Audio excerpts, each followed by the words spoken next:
Well, it's the first and last place you see when you travel to New Orleans, Armstrong International Airport, and $1 billion, some of it your money, has gone into the construction of that new terminal. Kenner's top building official warns the project could have plumbing problems for years to come after this internal audit reveals the contractor asked to cut back on plumbing hangers to cut costs. This comes after my investigative report on more than 100 breaks in the sewage pipes that crews are feverishly working to repair. The airport says those repairs are 80% complete. But if the findings in this report are true, there could be more problems literally down the line. The new terminal at Louis Armstrong International is quite a sight. The lights have been on for more than a year, but down below, problems you can't see started to surface 6 months ago, around the time the airport delayed the grand opening. Problems with the sewage pipes, called laterals. The current sewer issue is some breaks in the laterals underneath the terminal. And those are being just repaired right now. The majority of those are fixed. We first showed you what contractors are having to do to fix the problems in this exclusive video last month. Big holes deep in the ground, cut through the foundation of the new terminal to fix more than 100 breaks in the smaller sewage pipes. Then last week at the Kenner City Council meeting, Kenner's top building official had this to say when asked about the problems with the plumbing. Anyway, I'm proud to sit here and tell you that we warned them what was going to happen. I'm confident in my decisions that I made going to the mayor and telling the mayor and in the council what was going to happen. And we have the documentation and the proof that we warned them.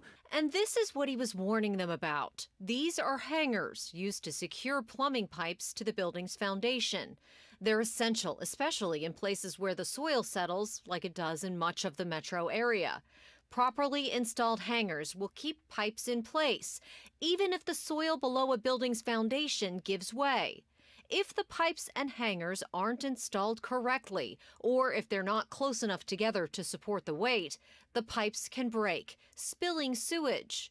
Kenner officials wanted the contractor, a joint venture called Hunt Gibbs Bow Metro, to install hangers on pipes every 2 feet. At first, the contractor did just that, but then asked to change that. It was costing too much to put them at 2-foot centers. It was costing a lot of manpower to have those hangers tied into the slab as well. So it was delaying the project? Yes, ma'am, it's time consuming.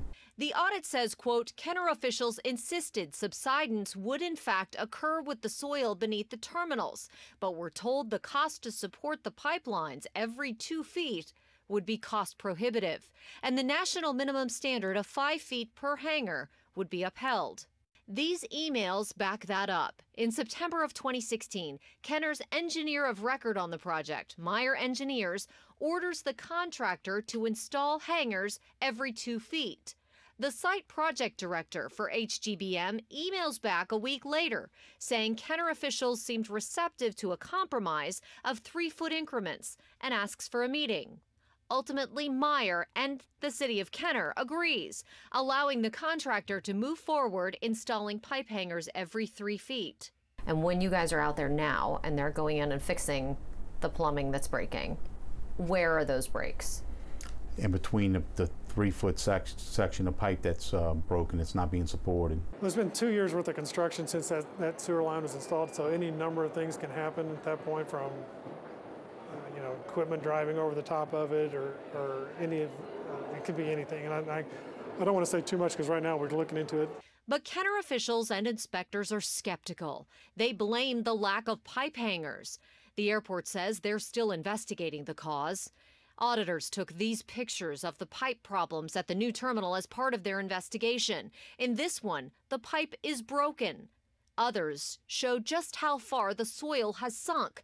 A sidewalk broken away from the building, a gap between the metal frame of the foundation and the soil below it, and a utility box on the tarmac. There are probably places where that is pulled away 6 or 8 inches or 10 inches underneath that, but that's the way it was designed. In 3.5 years. Is that normal? No, ma'am. The building itself is secure, they say, stabilized by hundreds of pilings driven deep into the ground. Even Mohammed calls it one of the best-built buildings in southeast Louisiana. Airport officials wouldn't comment, quote, until the investigation is complete and a final determination has been made about the cause of the sewer line breaks, We expect the investigation to be complete in coming weeks. Over 80% of the repairs have already been made, and the remaining will be complete by the end of September. It's a problem that we're going to have for the life of the project. The life of the project? Yes, ma'am. The project manager said there are about 15,000 linear feet of sewage laterals underneath the terminal. Now, the experts say those hangars are about $6 a piece. That would mean an added $22,500 in added cost to the project if they had upped the hangars to 2-foot intervals, plus the added labor cost to install them. Mohammed says they likely have spent much more than that to fix the sewage breaks. Now, if you have a story you want the Eyewitness investigators to look into, email your tip to eyewitness@wwltv.com.